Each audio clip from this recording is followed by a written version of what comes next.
अगर आप सोचते हैं कि एक बार पढ़ने से ही आपको 100% याद हो जाएगा, तो ऐसा आप बिल्कुल गलत सोचते हैं।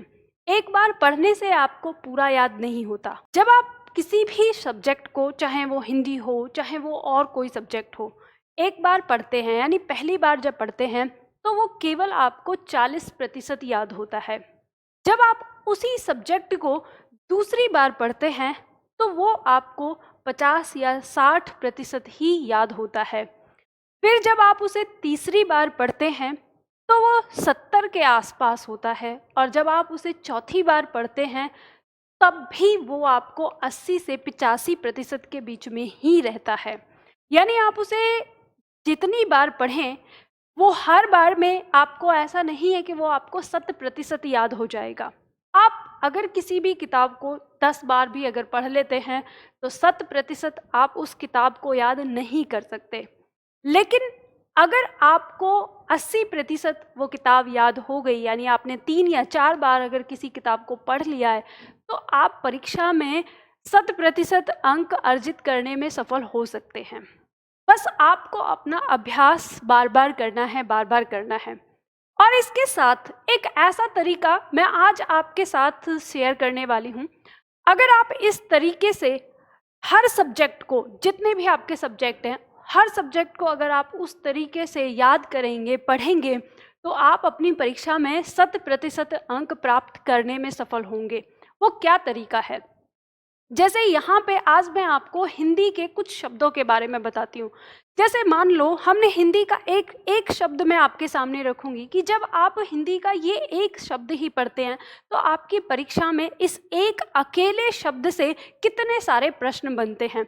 अगर आप केवल और केवल प्रश्न को रटेंगे, केवल और केवल प्रश्न को, तो आप सिर्फ एक प्रश्न करने में सफल होंगे। लेकिन अगर आप उस शब्द का पूरा, कहते हैं ना, इतिहास जान लेंगे, अगर उस शब्द के बारे में पूरी चीज़ जान लेंगे कि ये शब्द है क्या, किससे बना है, कैसे, क्या इसका अर्थ है, ये सारी चीज़, यानी उसकी थ्योरी अगर आप अच्छे से पढ़ लेंगे, अच्छे से समझ लेंगे, तो उससे संबंधित जितने भी प्रश्न होंगे, सारे प्रश्नों को हल करने में आप सफल होंगे। हिंदी का एक शब्द लेकर मैं आपको यहाँ पर दिखाना चाहती हूँ कि एक शब्द ही ऐसा है जिससे हमारे एग्जाम में कई सारे प्रश्न बनते हैं।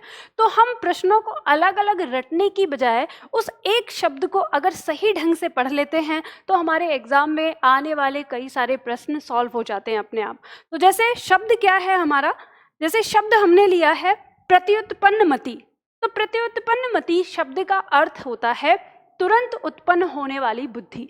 अब ये एक सिर्फ और सिर्फ एक शब्द है हमारा, इससे कितने सारे प्रश्न बनते हैं वो मैं आपको यहाँ पर दिखाती हूँ। तो देखिए, जैसे हम बात करते हैं, सबसे पहला प्रश्न हमारे सामने आता है कि प्रत्युत्पन्नमति शब्द किस विधि से बना है। हमें ये यहाँ पर प्रश्न बन जाता है पहला। दूसरा प्रश्न हम देखते हैं, प्रत्युत्पन्नमति शब्द में कौन सा उपसर्ग है।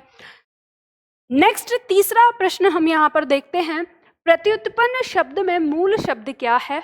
चौथा प्रश्न हम देखते हैं, प्रत्युत्पन्नमति शब्द में कौन सी संधि है। इसके बाद प्रश्न संख्या 5 हम देखते हैं, शुद्ध वर्तनी बताओ, जिसमें ABCD 4 ऑप्शन दिए हैं, इसमें हमें सही शब्द बताना है।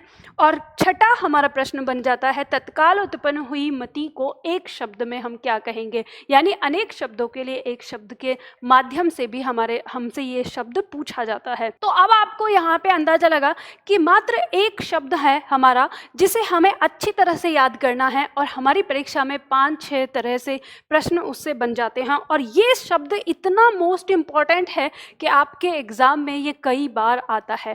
तो चलो इसी शब्द के बारे में डिटेल से जानते हैं। जैसे सिर्फ एक ही शब्द को डिटेल से जानकर कम पढ़ के ज़्यादा नंबर कैसे लाएं, वो यहाँ पे आपको पता चलेगा। तो सबसे पहले हम इस शब्द के बारे में जानते हैं, ये शब्द बना किन किन शब्दों से है। तो हमें यहाँ पता चलता है कि यह शब्द जो है, प्रति प्लस उत्पन्न प्लस मति, इसके अंदर हमारे ये 3 शब्द हैं।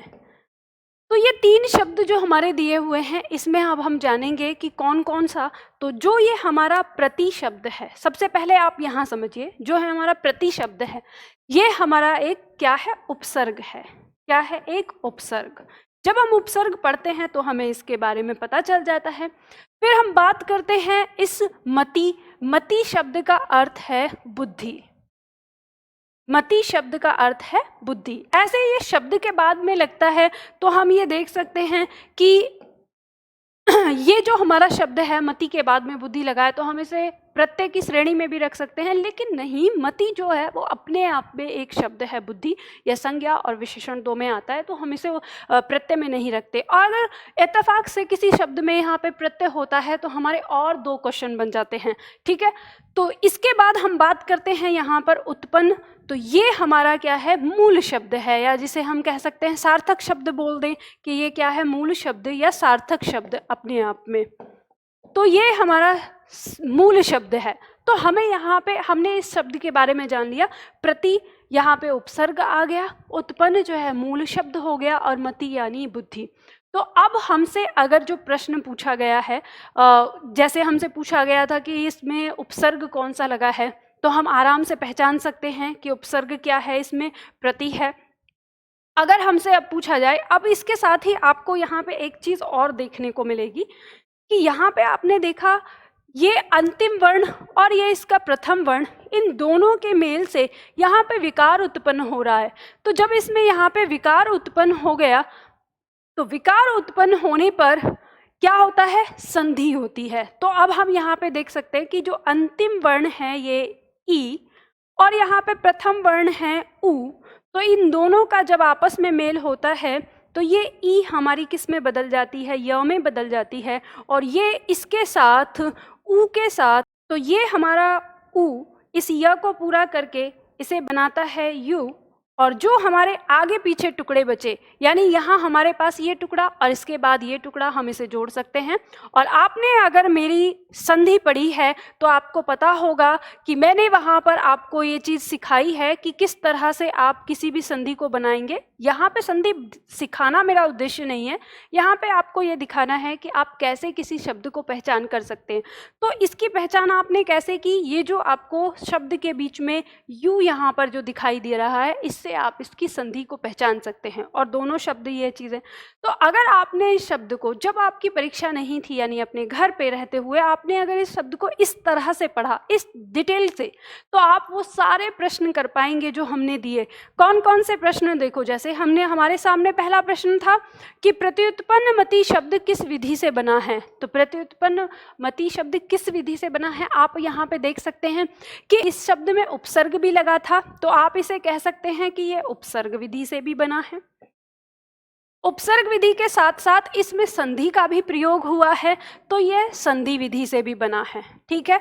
तो यहाँ पे आपको दो चीज़ मिल जाती है कि प्रत्युत्पन्न मति शब्द जो है वो किससे बना है, उपसर्ग विधि से और संधि विधि, इन दोनों से बना है। दोनों विधियों का प्रयोग इसमें हुआ है। फिर यहाँ पे हमें पता चलता है, पॉइंट 2 में हम प्रश्न 2 में देखते हैं कि प्रत्युत्पन्न मति शब्द में कौन सा उपसर्ग है। तो हमें ये बात समझ में आती है ना कि यहाँ पे उपसर्ग भले ही हमें यहाँ पे सीधा सीधा नहीं दिख रहा है, लेकिन ये संधि की वजह से परिवर्तित हुआ है, लेकिन हमें पता है कि इसमें उपसर्ग हमारा कौन सा है, प्रति उपसर्ग है। तो हमें पता चल जाएगा, और ABCD करके ये आंसर आते हैं आपके। यहाँ तो मैंने सिंपल ऐसे ही लिखा है। अब यहाँ पे बात करते हैं, शब्द दिया है प्रत्युत्पन्न शब्द में मूल शब्द क्या है। तो मूल शब्द निकालना मुश्किल नहीं है, आपको पता है उपसर्ग आपने बाहर निकाला, और इसका जो शब्द है उत्पन्न, तो उत्पन्न यहाँ पे क्या है, इसका मूल शब्द है, ये आपको पता चल गया कि ये क्या है, हमारा मूल शब्द है, ठीक है, ये मूल शब्द है। अब प्रत्युत्पन्न मति शब्द में कौन सी संधि है, तो आपको ये पता है कि जब हमने इसे देखा कि ई का मेल किससे हुआ था, ऊ से हुआ था।